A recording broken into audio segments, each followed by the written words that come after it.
விடுதலை சிறுத்தைகள் தலைவர் திரு தொல் திருமாவளவன் அவர்கள்.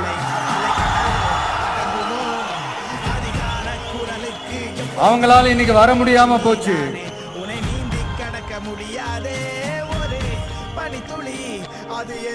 அம்பேத்கர் அவர்களுடைய புத்தக வெளியீட்டு விழாவிற்கு கூட அவரால் கலந்துக்க முடியாத அளவிற்கு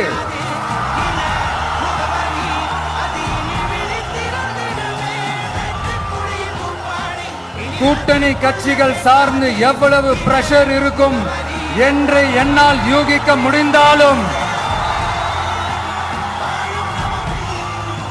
நான் இப்போ சொல்றேன், அவருடைய மனசு முழுக்க முழுக்க இன்னைக்கு நம்மளோட தான் இருக்கும். நன்றி, வணக்கம்.